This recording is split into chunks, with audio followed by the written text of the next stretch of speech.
Hello friend, my name is Priya Yadav और आज हम इस वीडियो में भारतीय साक्ष्य अधिनियम 2023 के सेक्शन 7 को कवर करने वाले हैं। अगर इससे पहले के जो प्रीवियस सेक्शंस रहे हैं उन पर भी मैंने वीडियोज़ बनाई हैं। अगर आपने वो नहीं देखी हैं तो आप उनको देख सकते हैं। और आपको मेरा कंटेंट अगर पसंद आता है तो चैनल को सब्सक्राइब करो, लाइक करो और कमेंट भी करो। भाई किस चीज़ का प्रॉब्लम आ रहा है, करिए प्लीज़ करिए, है ना। तो चलो स्टार्ट करते हैं वीडियो को बिना टाइम को वेस्ट करे हुए। सेक्शन 7 की जब हम बात करते हैं, सेक्शन 7 को हम ऐसे नहीं पढ़ने वाले क्योंकि हम कभी भी इसको ऐसे पढ़े ही नहीं है, हमने ऐसे नहीं सीखा है पढ़ना। हम पहले सेक्शन को ब्रेक करके सारा चीज़ें कॉन्सेप्ट वगैरह क्लियर कर लेते हैं, देन रीड करते हैं क्या हमें समझ में आ गया, कुछ छूट तो नहीं गया। उसके बाद हमारा जो टॉपिक होता है वो कवर हो जाता है। ओके, तो हम सेक्शन 7 को पढ़ेंगे। सेक्शन 7 कुछ 5 पॉइंटर्स के बारे में बात करता है। ये है वो 5 पॉइंटर्स, इनको ही समझना है ये। और हमें पता है कि जब हम सेक्शन 7 की बात कर रहे हैं तो ये हमारे पार्ट 2 में आ रहा है, चैप्टर 2 में आ रहा है, जो कि रिलेवेंसी ऑफ फैक्ट के बारे में बात करता है। यानी कि वो फैक्ट जो रिलेवेंट कंसीडर किए जाएंगे एज अ एविडेंस, हम उनकी बात कर रहे हैं। तो यहाँ पर भी हम उसी को समझेंगे, यानी कि उन फैक्ट्स के बारे में बात करेंगे जो रिलेवेंट कंसीडर किए जाएंगे। अगर हम बात करें, फर्स्ट पॉइंटर हमारा ये है, सेकंड है हमारा ये, थर्ड है हमारा ये, fourth this one and fifth this one. Okay, तो जब हम इन पॉइंटर्स के बारे में बात करते हैं तो सबसे पहला पॉइंटर हमें बताता है कि वो फैक्ट जो एक्सप्लेन करे, इंट्रोड्यूस करे किसी भी फैक्ट एंड इशू या फिर रिलेवेंट फैक्ट को, वो हमारे लिए रिलेवेंट फैक्ट कंसीडर किया जाएगा। यानी कि अगर कोई भी फैक्ट एंड इशू है, ठीक है, उसको एक्सप्लेन करने वाला, उसको इंट्रोड्यूस करने वाला कोई भी फैक्ट हमारे लिए रिलेवेंट हो जाएगा। जब हम सेकंड पॉइंट की बात करते हैं, अभी रिलैक्स रिलैक्स रिलैक्स, इसको ना हम प्रॉपरली समझेंगे। अभी सिर्फ लाइन समझ लो कि एक्चुअल ये वर्ड क्यों यूज़ किए गए हैं। तो सेकंड पॉइंट हमें बताता है कि भैया जो सपोर्ट कर रहे हैं फैक्ट, जो रिवर्ट कर रहे हैं यानी कि अगेंस्ट में जा रहे हैं, वो फैक्ट भी रिलेवेंट कंसीडर किए जाएंगे। किसके अगेंस्ट जाने की बात हो रही है, किसके सपोर्ट में जाने की बात हो रही है, तो फैक्ट एंड इशू और रिलेवेंट फैक्ट के अगेंस्ट और सपोर्ट में जाने की बात हो रही है। यानी कि वो फैक्ट जो भी कंक्लूज़न निकल रहा है किसी भी फैक्ट एंड इशू से, जो भी कंक्लूज़न निकल रहा है किसी भी रिलेवेंट फैक्ट से, उसको सपोर्ट करना या फिर उसके अगेंस्ट में जाने वाले फैक्ट को हम रिलेवेंट कंसीडर करेंगे। ओके, यानी कि अब जैसे फैक्ट एंड इशू है कि वेदर ए मर्डर्ड बी। ओके, तो फैक्ट एंड इशू है कि ए ने बी का मर्डर किया। अब ये जो फैक्ट एंड इशू है, ये जो कंक्लूजन निकल रहा है, वो मे बी है ना, ए ने ही क्या किया होगा, मर्डर किया होगा बी का। तो अब ऐसे ए को सपोर्ट करने वाले भी कुछ फैक्ट हो सकते हैं और कुछ फैक्ट ऐसे हो सकते हैं जो इस चीज़ को डिनाई करें कि नहीं, ए ने नहीं किया क्राइम। या फिर जैसे हम बात करें कि वो उस लोकेशन पे नहीं था जहाँ पर क्राइम हुआ है, क्राइम सीन पर, वॉटएवर, कोई भी फैक्ट जो इस चीज़ को सपोर्ट करेगा या रिवर्ट करेगा, उसको हम रिलेवेंट कंसीडर करेंगे। आई थिंक ये दोनों पॉइंट समझ आए होंगे। जब हम थर्ड पॉइंट की बात करते हैं, थर्ड पॉइंट हमें बताता है कि वो फैक्ट जो हमें टाइमिंग के बारे में बता रहे हैं, प्लेस के बारे में बता रहे हैं, वो फैक्ट भी इम्पॉर्टेंट हो जाएंगे। जैसे कि अभी हमने लोकेशन का एग्जांपल लिया, तो ये एक्चुअल में इसमें भी फॉल करेगा। ओके, कि वो क्या कर रहे हैं, आपको प्लेसेस एंड टाइमिंग के बारे में बता रहे हैं। जैसे कि जिस पर्सन को एक्यूज माना जा रहा है, उसका सीसीटीवी फुटेज में कोई भी इमेज कैप्चर नहीं हुआ, तो इट मीन्स कि वो वहाँ पर आया ही नहीं था जहाँ पर क्राइम हुआ है। तो सीधा सा सिंपल सा लॉजिक हम यही निकालेंगे कि भाई उस पर्सन ने, उसका जिसका मर्डर हुआ है, उसका मर्डर नहीं किया। तो यही चीज़ें हैं कि भैया आपको वो फैक्ट जो टाइमिंग बता रहे हैं, प्लेस बता रहे हैं, वो भी रिलेवेंट हो जाएंगे। सिमिलरली एस्टैब्लिश द आइडेंटिटी, किसकी आइडेंटिटी की बात हो रही है, तो कोई भी थिंग, कोई भी प्लेस, कोई भी पर्सन की आइडेंटिटी जो फैक्ट्स बताते हैं वो हमारे लिए इम्पॉर्टेंट हो जाते हैं। इसके अलावा बताया गया है रिलेशन ऑफ द पार्टीज़, यानी कि जिन पार्टीज़ के बीच में कोई भी ऑफेंस कमिट हुआ है, उन पार्टीज़ के बीच में कोई रिलेशन या था या नहीं था। जिन पार्टीज़ ने कोई ट्रांजैक्शन किया है, उनमें कोई रिलेशन था या नहीं था। तो ये सारी चीज़ें हमें बताएंगी कि वो फैक्ट्स क्या है, रिलेवेंट कंसीडर किए जाएंगे। जब हम सेपरेटली उनको समझेंगे तो हमें दिखेगा कि वो रिलेवेंट नहीं है, लेकिन अगर उसको हम किसी स्टोरी लाइन से कनेक्ट कर देते हैं, फैक्ट एंड इशू से कनेक्ट कर देते हैं, रिलेवेंट फैक्ट से कनेक्ट कर देते हैं, तो वो हमारे लिए ऑटोमेटिकली वो फैक्ट जो अपने आप में कुछ भी नहीं थे वो रिलेवेंट लगने लगते हैं। जैसे कि मैंने बोला, एक स्टोरी अभी हम कंटिन्यू करेंगे इस पूरे टॉपिक को समझने के लिए, लेकिन अभी उसका कुछ पार्ट ले लो।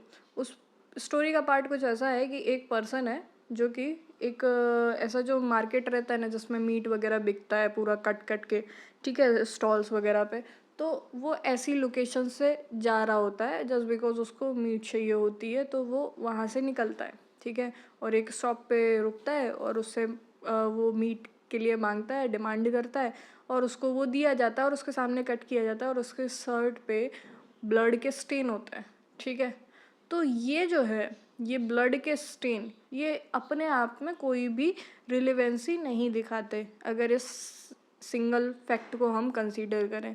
लेकिन जब हम किसी स्टोरी लाइन से, किसी क्राइम सीन से इसको कनेक्ट कर देंगे तो ये ऑटोमेटिकली अपने आप में रिलेवेंट हो जाएगा कि भैया ये जो फैक्ट होगा ये तो या तो किसी जो फैक्ट एंड इशू है उसको सपोर्ट देगा या फिर उसके अगेंस्ट में जाएगा, है ना। तो ये चीज़ें होती हैं और यही चीज़ें बताइए आप, है ना, जब केसेस देखते हो, आपने बहुत सारी वीडियोस वगैरह देखी होंगी, वहाँ पर आपको ईज़िली ये चीज़ें समझ आ जाती हैं। लेकिन यहाँ पर क्या है कि हमको वो चीज़ें लिख कर बताकर समझाई जा रही हैं, तो अभी थोड़ा ऐसा लगेगा कि ऐसा क्या है, ये क्यों रिलेवेंट है, लेकिन जब आप स्टोरी समझोगे, एग्जाम्पल्स के थ्रू जाओगे, तो यही चीज़ें बहुत ईजी लगने लगेंगी, ठीक है। तो चलो इनको वन बाय वन समझते हैं, ठीक है। तो जब हम इनकी बात करते हैं तो सबसे पहला हमारा यही टॉपिक था, यही पॉइंटर था कि भैया जो फैक्ट एक्सप्लेन कर रहे हैं, इंट्रोड्यूस कर रहे हैं किसी भी फैक्ट एंड इशू को या फिर रिलेवेंट फैक्ट को, वो हमारा कंसीडर किया जाएगा important, relevant in Indian evidence act, जिसको रिपील कर दिया, उसकी जगह हमारा जो भारतीय साक्ष्य अधिनियम आ गया उसके अंडर, ओके। तो अगर हम बात करें कि क्या ज़रूरत है एक्सप्लेन करने की, क्या ज़रूरत है इंट्रोड्यूस करने की फैक्ट्स के थ्रू किसी भी फैक्ट एंड इशू को या फिर रिलेवेंट फैक्ट को, तो इससे हमें बैकग्राउंड पता चलता है कि कोई क्राइम जो हुआ है, कोई भी जो ऑफेंस हुआ है वो एक्चुअली में क्यों हुआ है, वो पूरा आपको चीज़ें समझ में आती है, मोटिव, प्रिपरेशन, ये सारी चीज़ें आपको तभी पता चलेंगी जब आपको बैकग्राउंड पता होगा स्टोरी का, है ना। तो इसीलिए एक्सप्लेन करना, इंट्रोड्यूस करना बहुत ज़्यादा इम्पॉर्टेंट हो जाता है। अब एक्सप्लेन करना क्या होता है, सबसे पहली बात, ठीक है, कि एक्सप्लेन क्या कर रहे हो, कि जैसे कि यहाँ पर जब हम एग्जांपल लेते हैं एम्परर वर्सेस अब्दुल गानी का, तो यहाँ पर बताया गया है कि जो बैंक क्लर्क है उसको एक टेलीग्राम के थ्रू मैसेज रिसीव होता है रॉबरी का, ठीक है, कि बैंक में होने वाली है रॉबरी। तो जब वो उस चीज़ से डील करने के लिए जिस तरीके से भी एक्ट करता है, वो फैक्ट कि भैया उसने क्या किया, सारे जो भी एम्प्लॉयज़ थे वहाँ पर उन सबको अलर्ट किया, तो ये जो उसने कंडक्ट की है एक्चुअल में क्या कर रहे हैं, उस फैक्ट एंड इशू को कनेक्ट करते हुए एक्सप्लेन कर रहे हैं, है ना। यानी कि आपको स्टोरी का बैकग्राउंड समझ में आ रहा है, और वो समझ कैसे आ रहा है, क्योंकि एक फैक्ट ऐसा है कि भाई वो अलर्ट करता घूम रहा है। अब वो जो बैंक क्लर्क है वो अलर्ट कर रहा है इस चीज़ का, रॉबरी से कोई भी लिंक डायरेक्टली नहीं है जब तक कि आप उसको उससे कनेक्ट नहीं कर देते, ठीक है। तो ऐसे चीज़ें क्या करती हैं, ऐसे फैक्ट आपको एक्सप्लेन करते हैं, ठीक है। जो बैंक क्लर्क था उसका जो बिहेवियर था, उसका जो कंडक्ट था, वो एक्सप्लेन कर रहा है आपके किसी भी रिलेवेंट फैक्ट को या फिर फैक्ट एंड इशू को, पहली चीज़। अब दूसरी चीज़ हमें बताई गई है इंट्रोड्यूस करने की, ठीक है, कि आपको बोला जा रहा है कि इंट्रोड्यूस करने वाले फैक्ट भी क्या होंगे, रिलेवेंट होंगे। अब जैसे एक बात समझते हैं, ये हमारा इलिस्ट्रेशन है, इस इलिस्ट्रेशन में दिया गया है कि ए ने बी का मर्डर किया नाइफ से, ठीक है। ये इस चीज़ का फैक्ट एंड इशू है, मतलब हमें नहीं पता, लेकिन हमारा प्राइम सस्पेक्ट हमारा ए है, हम मान के चल रहे हैं कि ए ने ही सब कुछ किया है और नाइफ से बी का मर्डर किया है, ठीक है। अब नाइफ पर ब्लड स्टेन भी मिले हैं और जो इंजरीज जो मिली हैं वो सारी चीज़ें मैच कर रही हैं नाइफ पर, जो स्टेन्स वगैरह सब कुछ मिले हैं उससे, ठीक है। तो यहाँ तक तो चीज़ें क्लियर हो गई, ये रिलेवेंट फैक्ट हो गया हमारे लिए कि ब्लड स्टेन वगैरह मिला है, ये इंपॉर्टेंट हो गया हमारे लिए। लेकिन अगर मैं वहीं पर कह दूं कि भैया ये जो नाइफ है, जिस नाइफ से इंजरी हुई है विक्टिम को, वो नाइफ परचेज करते हुए ए को मार्केट में देखा गया, ये ऑटोमेटिकली ये फैक्ट क्या हो जाएगा, इंट्रोड्यूस किया आपने, एक नया फैक्ट लाके सामने रख दिया, ठीक है। इंट्रोड्यूस करना मतलब क्या है, एक कुछ नया बता देना, ठीक है। जैसे आप किसी पर्सन से जाते हो तो अपने आप को इंट्रोड्यूस कराते हो, यानी कि आप कुछ नया बता दे रहे हो, उसको कुछ मिलवा रहे हो, किसी चीज़ के बारे में मिलवा रहे हो, है ना। तो वैसे ही ये जो फैक्ट है कि भैया ए को मार्केट में नाइफ लेते हुए खरीदते हुए देखा गया, ये अपने आप में क्या हो जाएगा, रिलेवेंट हो जाएगा, और यही क्या है हमारा इंट्रोडक्टरी फैक्ट। ओके, तो आई थिंक आपको यहाँ पर समझ में आ गया होगा। The purchase of knife earlier in the day introduce the relevant fact of possession and intent. ये क्या बता रहा है, ये आपको इंट्रोड्यूस करा रहा है, और इसीलिए ये फैक्ट क्या हो जाएगा, हमारे लिए इम्पॉर्टेंट हो जाएगा एविडेंसेस में, ठीक है। हम बात कर रहे थे एक स्टोरी की, जिससे हम पूरे सेक्शन को समझेंगे, ठीक है। वो स्टोरी कुछ ऐसी है, जैसे मान के चलो एक है राधा, ठीक है, राधा जी हैं, ठीक। ये राधा जी कृष्ण वाली राधा जी नहीं है, ठीक है। एक कोई राधा पर्सन है, ठीक है, लेडी है, और एक पर्सन है हरीलाल, क्या नाम है, हरीलाल, ठीक है। अब ये जो हरीलाल हैं, ये हरीलाल राधा जी के यहाँ पर अक्सर आते रहते हैं। तो ये जब इनके यहाँ पर पहुँचे, ठीक है, तो राधा जी क्या थी, मर्डर हुआ था उनका, और वो ज़मीन पर लेटी हुई थी, ऐसा इन्होंने बताया है, किसने, हरीलाल ने।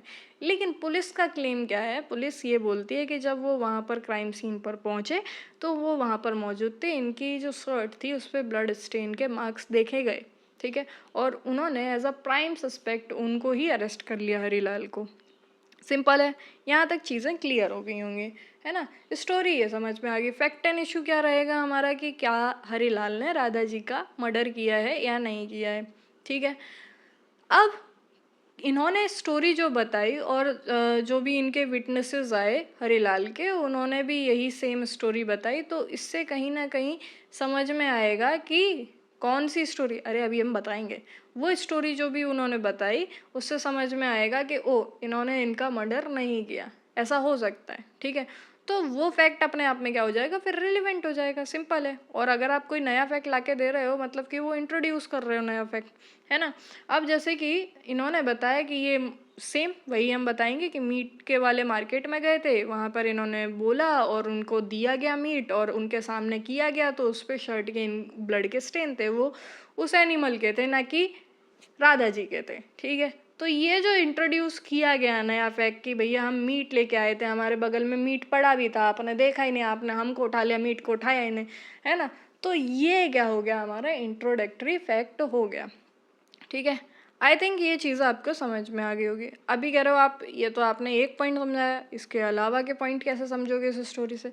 भैया पहली बात तो ये फैक्ट ने क्या करा, सपोर्ट और रिवर्ट भी किया। भैया हमने देखा कि रिवर्ट कर रहा है एक्यूज्ड को, यहाँ पर इस फैक्ट के थ्रू आप क्या कह सकते हो कि नहीं भैया वो गिल्टी नहीं है, ठीक है। यानी कि वो फैक्ट जो कि आपके स्ट्रेंथन करें या वीकन करें उस लॉजिक को जो कि ड्रॉ किया गया है किसी भी रिलेवेंट फैक्ट से या फिर फैक्ट एंड इशू से, ठीक है। जो भी हम कंक्लूजन ड्रॉ कर रहे हैं, जो भी हम लॉजिक ड्रॉ कर रहे हैं रिलेवेंट फैक्ट से या फैक्ट एंड इशू से, उस लॉजिक को स्ट्रेंथन करने का काम या बीकन करने का काम अगर कोई दूसरा फैक्ट करता है तो वो रिलेवेंट हो जाता है, ओके।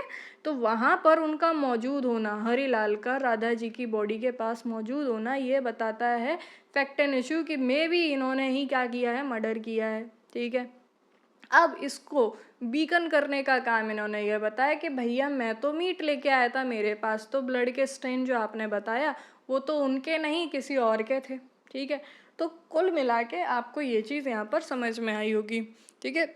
जैसे कि एग्जाम्पल की बात करें कि अगर कोई है पर्सन जो कि क्राइम सीन से भागता हुआ दिख जाता है, तो आप कहोगे कि भैया ये क्या है, सपोर्ट में है, क्योंकि जो फैक्ट है भाग रहा है क्राइम सीन से, ये आपको गिल्टी प्रूफ करने में हेल्प करेगा कि भैया आप है ना क्राइम सीन से भाग रहे हो, मतलब कि आपने ही क्या किया है, वो क्राइम किया है।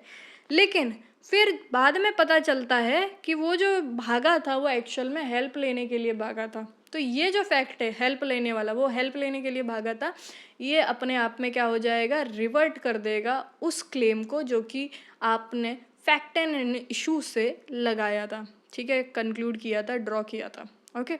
आई थिंक ये चीज़ समझ आई होगी। इसके बाद जब हम बात करते हैं fact which establish the identity of anything, वो फैक्ट जो कि किसी भी चीज़ की या किसी भी पर्सन की आइडेंटिटी को इस्टेब्लिश करने का काम करते हैं, वो भी इम्पॉर्टेंट फैक्ट हो जाते हैं। अब कौन सी चीज़ों की बात हो रही है, देखो पहली बात तो किस किस की आइडेंटिटी की बात हो रही है, पर्सन, प्लेस एंड ऑब्जेक्ट, तीनों चीज़ों की बात हो रही है, ठीक है। और ये जो आइडेंटिटी है इसको इस्टेब्लिश करने के भी अलग अलग तरीके होते हैं, जैसे कि TIP यानी कि टेस्ट आइडेंटिफिकेशन परेड्स, ये भी होता है, फिंगरप्रिंट्स भी होते हैं और DNA सैंपल, ये सब आइडेंटिफिकेशन के लिए ही यूज़ किए जाते हैं। या फिर जैसे मान के चलो वेपन जो था, वो वेपन जिससे मर्डर किया गया वो कहीं चला गया, खो गया, या फिर उन्होंने छुपा दिया, जिन्होंने वो क्राइम किया कमिट, तो पुलिस को जब वो वेपन मिल जाएगा तो वो ऑटोमेटिकली क्या करेगा, आइडेंटिफाई करेगा, है ना। तो वो आइडेंटिफाई करने में हेल्प करेगा, तो ये चीज़ें हमें बताएंगी, ठीक है। तो किसी भी थिंग का आइडेंटिफाई करना, पर्सन का आइडेंटिफाई करना, वो फैक्ट भी क्या हो जाएगा, इम्पॉर्टेंट हो जाएगा। इसमें जो सबसे इम्पॉर्टेंट है वो है हमारा TIP, इसको हम प्रॉपरली पढ़ेंगे। जब हम TIP की बात करते हैं तो ये बहुत ज़्यादा नेसेसरी है, क्योंकि ये आपके फैक्ट एंड इशू या फिर रिलेवेंट फैक्ट को प्रूव करने में हेल्प करेगा, ठीक है। जिसको आपने प्राइम सस्पेक्ट माना है, क्या वो एक्चुअल में कमिट किया है क्राइम, ये आपको इन TIP से पता चल सकता है। जैसे कि कोई अंधेरा था, बहुत घना अंधेरा था, थोड़ी सी लाइट आ रही थी, ठीक है, तो उस लाइट में अगर किसी पर्सन ने कुछ सेकंड्स के लिए उसको भागते हुए वहाँ से देखा उस पर्सन को, तो भैया वहाँ पर आइडेंटिफिकेशन करवानी पड़ेगी ना कि आपने किसको देखा, ठीक है। 6-7 लोगों में से आप पूछा जाएगा आप किसको देखे, है ना, क्योंकि आपने क्लियरली देखा, इसकी प्रोबेबिलिटी कम है, अंधेरा है ना, ठीक है। तो ये चीज़ें होंगी, तो इस चीज़ के लिए बोला गया है कि ये जो फैक्ट एंड इशू है उसको आइडेंटिफाई करने के लिए ज़रूरी होती है TIP की प्रोसेस होना। अब जैसे कि बहुत सारे जो कोर्ट्स रहे हैं उन्होंने अलग अलग केसेस में ये चीज़ बताई है कि डिफरेंट मेथड से आप TIP कंडक्ट करोगे, और इसको कंडक्ट करना से क्या होगा कि ये ना कॉर्पोरेट करेगा किसी भी स्टेटमेंट को। मतलब कि अगर B बोल रहा है कि A ने ही C का कमिट किया है क्राइम, ठीक है, C का ही मर्डर किया है, B ये चीज़ बता रहा है कि A ने ही किया है मर्डर, तो इस चीज़ को प्रूफ करने के लिए कि भैया क्योंकि आपने A का फेस प्रॉपरली नहीं देखा, तो TIP क्या करेगा, TIP इसको प्रूफ करने में हेल्प करेगा ना। यानी कि ये जो आप स्टेटमेंट बोल रहे हो इसको कॉर्पोरेट करने के लिए, सपोर्ट करने के लिए ही यूज़ किया जाएगा। ओके, तो आगे बात करें अगर हम TIP की, तो ये जो TIP थी 2005 से पहले इसका कोई भी प्रोविज़न आपको CRPC में नहीं देखने को मिलता। ये इंक्लूड किया गया था सेक्शन 54A के थ्रू, अमेंडमेंट के थ्रू। ओके, तो ये चीज़ें होती है ताकि ये जो जस्टिस है वो प्रॉपरली दी जा सके, क्योंकि जब हम हमारे इंडिया की बात करते हैं तो हमारे इंडिया में एक प्रिंसिपल फॉलो किया जाता है कि भैया गिल्टी को आप छोड़ दो, भले ही कितने भी गिल्टी हो उनको छोड़ दो, लेकिन जो इनोसेंट पर्सन है उसको आप पनिश ना करो। कोशिश यही की जाती है, इसी फंडामेंटल को हम प्रिंसिपल बनाकर हम फॉलो करने की कोशिश करते हैं, है ना। तो यही चीज़ है कि भैया किसी इनोसेंट को आप डाल ना दो जेल में, इसलिए तो ये TIP कंडक्ट की जा रही है। ओके, TIP कंडक्ट करने के तरीके होते हैं, पूरा प्रोसीजर होता है कि भैया आपको मजिस्ट्रेट को इन्फॉर्म करना पड़ेगा, और जो पर्सन बेल पे है उसके लिए आप TIP अरेंजमेंट नहीं करोगे, ठीक है। जो जेल में है उसके लिए आप करोगे, और जब जेल में है तो आप उसके लिए करोगे तो पहले आपको जेल अथॉरिटी को इन्फॉर्म करना पड़ेगा कि भैया हमें TIP करना है, ये अरेंजमेंट कर दीजिए। और करेगा कौन, है ना, तो एग्जीक्यूटिव मजिस्ट्रेट करेगा ये चीज़ें। और जैसे कि एक एक्यूज्ड है, ठीक है, 1 एक्यूज्ड है, तो इसके जो 1 एक्यूज्ड के 5 डमी पर्सन्स लाए जाएंगे, ठीक है। डमी पर्सन मतलब कि जो सिमिलर होंगे अपीयरेंस में और जो एक्यूज्ड होंगे भी नहीं, ठीक है, जिन्होंने क्राइम किया भी नहीं होगा उनको लाके खड़ा किया जाएगा, सिमिलर लोगों को। और फिर है ना जो विटनेस है उससे पूछा जाएगा कि कौन सा पर्सन था। तो ये कुछ प्रोसीजर होते हैं जिससे TIP कंडक्ट किया जाता है। नेक्स्ट हम बात कर रहे हैं वो फैक्ट जो टाइम एंड प्लेसेस के बारे में बात करते हैं, वो भी हमारे लिए इम्पॉर्टेंट हो जाते हैं कि भैया हमें पता होना चाहिए कहाँ पर और कब कोई चीज़ हुई है, ठीक है, ये जानना बहुत ज़्यादा ज़रूरी हो जाता है। जैसे कि a person can not be at 2 place at once, क्योंकि हम तो यही मानेंगे ना कि एक पर्सन दो जगह नहीं होगा। तो अगर वो पर्सन उस टाइम पर वहाँ पर नहीं है जहाँ पर क्राइम हुआ है, हम यही तो एडमिट करेंगे कि ओके उस पर्सन ने वो क्राइम नहीं किया होगा। जैसे कि अगर मान के चलो एग्जाम्पल दिया है कि ए जो है वो एक्यूज्ड है फॉर असॉल्टिंग बी को असॉल्ट करने के लिए उसको एक्यूज मान लिया गया है ए को, ठीक है। कब? मार्केट 6 में। तो जो ए है वो अपनी ट्रेन टिकट दिखाता है, सीसीटीवी फुटेज दिखाता है कि भैया वो उस टाइम पे स्टेशन पे था, 5:58 पे तो स्टेशन पे था, जो कि 20 किलोमीटर अवे है। आप 6 बजे तक पहुंच ही नहीं सकते, 2 मिनट में 20 किलोमीटर क्रॉस कर लोगे क्या? नहीं कर सकते, है ना। तो ये चीज़ें बताइए कि भैया इससे आपको पता चलेगा ये टाइम और प्लेस के जो फैक्ट हैं वो एक्चुअल में रिलेवेंट नहीं थे। तुम कहाँ थे, ट्रेन पे थे, कितने बजे कहाँ पर थे, ये ज़रूरी नहीं है। लेकिन अगर वो रिलेवेंट फैक्ट से या फिर फैक्ट एंड इशू से कनेक्ट होकर कुछ इम्पॉर्टेंट बता रहे तो आप उसको फिर रिलेवेंट ही कंसीडर करोगे। लास्ट जो पॉइंट है, लास्ट पॉइंट कहता है fact which show the relationship of parties by whom any such fact was transicated। जितने भी फैक्ट हमने पढ़े, टाइम प्लेस, ठीक है, इंट्रोड्यूस करने वाले जितने भी फैक्ट में कोई पार्टी है अगर इन्वॉल्व, तो उनका रिलेशन देखा जाएगा विक्टिम के साथ, ठीक है। यानी कि दो पार्टीज के बीच में क्या रिलेशन है हम ये आइडेंटिफाई करते हैं। क्यों करते हैं और किस टाइप के रिलेशनशिप की बात करते हैं? देखो रिलेशनशिप की जब हम बात करेंगे पर्सनल लेवल पर हो सकता है, प्रोफेशनल लेवल पर हो सकता है, या फिर और कोई ब्लड रिलेशन या कुछ और हो सकता है, ठीक है। दूसरा, रिलेशनशिप क्यों किया जाता है? ताकि हमें पता चले मोटिव क्या है, अथॉरिटी, इन्फ्लुएंस हो सकते हैं क्या, उससे हम ट्रस्ट हो सकता है, ये सारे चीज़ों के लिए हम रिलेशनशिप को कंसीडर करते हैं। अब जैसे मान के चलो रेप केसेस आपने देखे होंगे, रेप केसेस में हम यही जानते हैं कि भैया जो अगर विक्टिम और जो एक्यूज्ड है उनके बीच में कोई रिलेशन नहीं है तो हम इंटरप्रिटेशन में ये कंसीडर करते हैं ओके कंसेंट वगैरह दी नहीं गई होगी, तो ये चीज़ें होती हैं। तो ये जो इंटरप्रिटेशन हम निकालते हैं ये कहीं ना कहीं इसी रिलेशनशिप से क्या होती है, इन्फ्लुएंस होती है। ओके तो इसीलिए क्या होता है, रिलेशनशिप निकालना ज़रूरी है। अब जैसे मान के चलो ये ए पर्सन है, इसका रेप हुआ, ठीक है, और एक होटल रूम में हुआ, ठीक है।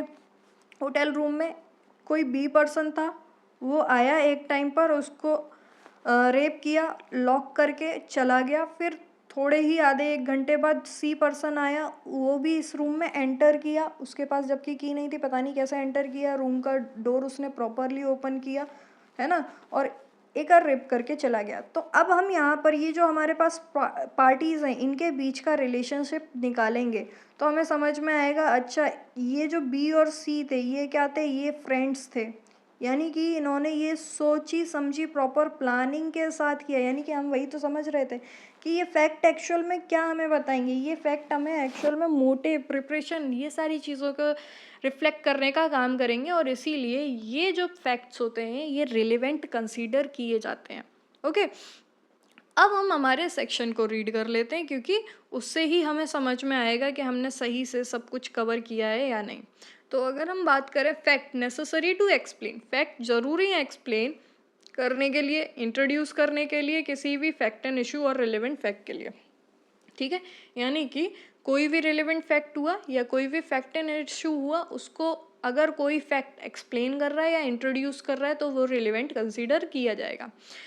फैक्ट नेसेसरी टू एक्सप्लेन और introduce a fact and issue और रिलेवेंट फैक्ट और विथ सपोर्ट और रिवर्ट, या फिर वो फैक्ट क्या करे, सपोर्ट करे या रिवर्ट करे, एंड इन्फ्रेंस सजेस्टेड बाई, एक कंक्लूजन जो ड्रॉ किया जा रहा है किससे, फैक्ट एंड इशू से या रिलेवेंट फैक्ट से, उसको सपोर्ट करने वाला या रिवर्ट करने वाला फैक्ट, ठीक है। और किसकी बात की गई है, वो फैक्ट जो इस्टेब्लिश करे आइडेंटिटी किसी भी चीज़ की, किसी भी पर्सन की। आइडेंटिटी फाइंड आउट करने के तरीके भी हमने देखे, टीआईपी हुआ, फिंगरप्रिंट मेथड हुआ, डीएनए वाला प्रैक्टिस हुआ, ठीक है। और इसके बाद ये तो रिलेवेंट है ही, इसके बाद क्या बोला है, और फिक्स द टाइम और प्लेस, जो आपको टाइम और प्लेस के बारे में बताएं, ठीक है, किसी भी फैक्ट एंड इशू से रिलेटेड या रिलेवेंट फैक्ट से रिलेटेड, और which show the relation of parties by whom such as fact was transacted are relevant, वो सारे फैक्ट क्या होंगे, रिलेवेंट होंगे, as they are necessary for the purpose, और ये क्या है, नेसेसरी है। यानी कि हमने एक एक वर्ड को प्रॉपरली समझ लिया है इस पूरे वीडियो में। ओके, आई होप आपको टॉपिक समझ में आया होगा। So thank you for listening this topic. और अगर आप अच्छा लगता है आपको ये वीडियो तो प्लीज़ शेयर भी करिए अपने फ्रेंड्स से और साथ में इनको देखते रहिए। Thank you.